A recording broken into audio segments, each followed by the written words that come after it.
dalkan dowladnimadiisa meesha ay joogto inaan ka dhaqaajino ayaan ballan ku wada galnay ayadaan kutubka jaamaca ee qur-aanka kariimka aan gacanta midigta korka uga saarnay inaan dalka aanu dhaqaajino dhinac fiican aan u dhaqaajino waxaan rabaa dadka Soomaaliyeed inayna qiimeeyaan siyaasiyiinta haddaan nahay ama hoggaanka aan joogno ama aan u soo soconno oo aan rabno in nala qiimeeyo waaye waxaana lagu qiimeynayaa waxaan dhahnay iyo waxaan sameynay yaana lagu qiimeynaya waxa qalbigeena ku jira dadku ma oga oday aad iyo aad nabadoon u ah oday u ah waayo aragnimo iyo khibradna u lahaa golo shacab hogaamintiis ayuu ahaa khibraddaas iyo waayo aragnimada u lahaa iyo dulqaadkiisana waa midda lagu yiri waa golihii shacabka ugu muxuu ahaay habboonaa ansixinta shuruucda nambarka shuruucda la ansixiyey waxtarkooda dastuurka iyo hogaaminta muddadaas oo golahaasi aanay khilaafyo waaweyn oo culus iyo colaado waaweyn aanay ka dhex dhicin ee howlihiisa ay si deganaanshiyo badan ku jirto ay u socdeen waxaan rajaynaynaa insha Allah bedelkiisana bedel khayr qaba inuu noqdo hadii alla yiraa oo golaha si hogaamiya inta kadib dalka Soomaaliya walaalayaal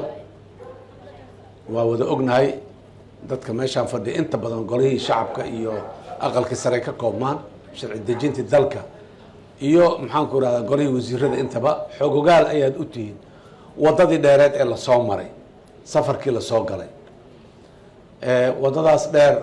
oo aad iyo aad wada uu culus ahayday laakiin culays kasta iyo maxaan ku raadaay daal kasta oo laga soo maray maanta aan laga qoomameynayn ee lagu faraxsan yahay wixii la soo qabtay maalintii baarlamaanka golaha shacabka khaasatan aan dhaho ama labada aqal ee baarlamaanka la dhaariyay ee baarlamaanka jamhuuriyadda federaalka Soomaaliya inay yihiin loo dhaariyay dalku sidoo ahaa iyo maanta sida uu yahay muuqaal ahaan gudaha haday tahay iyo dibadda muuqaalkiisa ah haday tahay intaba waa la wada garanayaa dhismayaal iyo infrastructure-ka ama maxaan ku raadaay waxa ka qabsoomay dawlad goboleedyada waa la garanayaa siyaasaddu waa iska dhib badan tahay kala ra'yi duwanaanshiyo siyaasadeed markastuu jira waana soo jiray dabcan haddana waa sii jiri doona laakiin waxay ahayday arrin aad iyo aad looga xumaado in ra'yiga dadka qaarkii ay isku dayeen in ay ku cabiraan ra'yigooda si aan habboonayn oo xoog iyo qore caaradii ay ku jirto ayadoo walaalayaal laga daba leeyahay waa la garanayaa walaalayaal 4 sano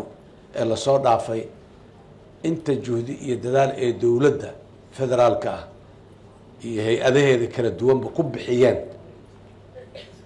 kala duwan aragti kala duwanaanshiyo kasta oo siyaasadeed oo jirta in si nabada lagu xalliyo inaan annagu meel kasta iyo maqaam kasta oo title ama protocol oo aan lahayn inaan ka soo degno oo aan u soo degno hoos si aan dadkeena aan ula nimaado dad protocol ahaan mustawaha dawladnimada meesha ay ka soo geli karaan la garanayo ayaad og tihiin sida aan ugu soo daadegnay oo aan hoos ugu nimiday inaan la fariisano dhageysano la hadalno waxna u sheegno lana doodno welina kamaanaan daalin weli waxaan diyaar u nahay goob kasta iyo golo kasta in aan maxaan ku raadaayay la fariisano la hadalno doonno inaan ra'yigeena ku qancino dhageysanana ra'yigooda haddii uu naga fiican yahayna aan qaadano naga fiican yahay iska daaya xataa ra'yi lagu wada jirayo oo dalkana hore u wadayo kuma wada jirayno meesha aan fadhino bartisiqaan bari uma kororto kuma wada jirayno laana laguma wada jiri karo laakiin ra'yi aan ku wada jiri karno taakana Allah ka dhigata in yar aan horay tabar yar oo dhaqaaq yar ah aan ku sameyn karno dalkii horay oo ugu socon karo haddii aan helayno waa qaadanayna horena waa usoo cadaynay waa qaadanay waxaan rabaa dadka Soomaaliyeed in aan u sheegno siyaasadda dadkeena mas-uuliyiinta ah ee la doortay ee jooga ee mustawa kasta leh wixii aan jeclaan lahayn oo dhan ma hayno laakiin wixii lagu wada jirayay ee dadku wada aqbali kareen ee golayaashii loo ikmaday in ay go-aanada gaaraan ay inta ka doodan ay aqbaleenaan haynaa ra'yi wixii nala fiican yaa intaan soo qaadnayaan keennay baarlamaanka federaalka ah waana hay-adda xaqa ule dastuuriga ah inay go-aan ka gaarto amuurahaas haddii sharci looga hadlayo dalka dhan uu leeyahay haddii dastuur laga hadlayo haddii maxaanku rahdaa heshiisyo caalami ah iyo laga hadlayo dhammaan hay-adda xaqa u leh dastuuriga ah inay go-aan ka gaarto go-aankeeduna uu kama dambays yahay baarlamaanka federaalka awaaye golaha wasiirada ma aha labada qayboodoo baarlamaanka mid kamida ma ahan maxaanku rahdaa madaxweynaha ma aha waxa waaye baarlamaanka waaye wixii baarlamaanku soo ogolaado ayaa madaxweynuhu uu markaa kadib uu daba kacaa uu ku raacaa uu ku ansixiyaa haddii ra'yi kale uu ka qabana uu dib ugu soo celiyaa uu yihaaho sidaan amay sidaan ay dhaantaa ama sidaan amay ay muxuu ahaaye wax ka dhiman yihiin sidaas daraaddeed ayaa anagu ra'yigii aan qabnay wixii nala qurxoonaay ee dalka maslaxadiisa anagu markaanu arkayna aragtideenna ahay baarlamaanka mugaankeena waa nalagu diiday waa laga fiican yahay nala dhahay ra'yigiin dood iyo dacwo kamaanaan keenin annagaaba niri annagaaba keennay annagaaba ka dhacnay see loo diiday maxaa loo diidaa maanan dhihin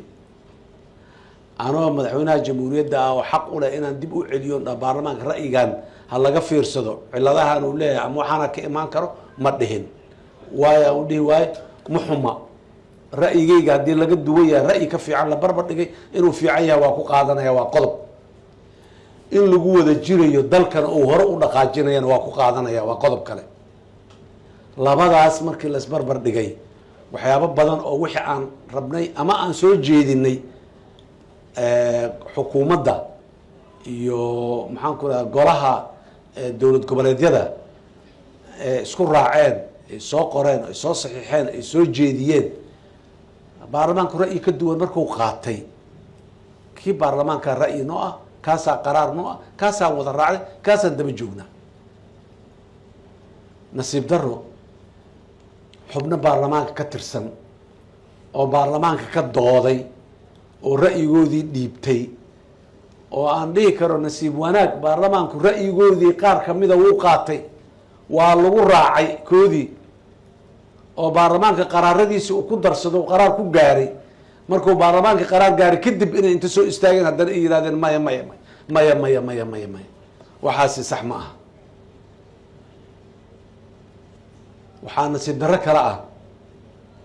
shalay markaan raadinaynay kursiga shacabka soomaaliyeed intaan soo hor istaagnay baarlamaanka federaalka oo wakiilka ah shacabka soomaaliyeed meel kastoo ay joogaan wakiilka ah soo hor istaagnay oo aan dhahnay haddii la i doorto 1 2 3 samaynaya maalintii la i doortay ama qof la doortayna aan diido dadka maan siraynay baarlamaanka maan siraynay maxaa isbedelay oo weyn oo dhacay oo ra'yigii oo dhan maxaan ku rahdaa bedelay ra'yi bedelmi kara ma ahaa ma ra'yi markaas curtaya mase waa ra'yi soo socday oo muddo soo jiray dadka soomaaliyeed meel kastoo ay joogaan waxaa rabaa waxyaabaha inay qiimeeyaan oo ay dib u eegaan oo ay fiiriyaan waxaan rabaa dadka soomaaliyeed inayna qiimeeyaan siyaasiyiinta haddaan nahay ama hoggaanka aan joogno ama aan usoo soconno oo aan rabno in nala qiimeeyo waaye waxaana lagu qiimeynayaa waxaan dhahnay iyo waxaan samaynay yaana lagu qiimeynaya waxa qalbigeenna ku jiraa dadku ma oga ma ogaa kartid waxaa aniga qalbigeyga ku jira laakiin wixii aan sameeyey ficil ahaan iyo wixii aan maxaan ku rahdaa ku hadlay ayaad igu xukumi kartaa ad igu waxayn kartaa dalkan dowladnimadiisa meesha ay joogto inaan ka dhaqaajino ayaan ballan ku wada galnay ayadaan kutubka jaamaca ee qur-aan kariimka aan gacanta midigta ah korka uga saarnay inaan dalka aanu dhaqaajino dhinac fiican aanu dhaqaajino dhinaca adduunka oo u dhaqaaqay balaayiinta qof ee dunida ku nool ee muslim iyo gaalaba leh dhinaca ay u dhaqaaqeen ee wanaagga ay u aadeen ilaan shucuubta adduunka ka mid nahay inaan la dhaqaaqno 36 sanaan ka gaabinay aan dib uga dhacsannahay inaan dib uga sii dhacno maaha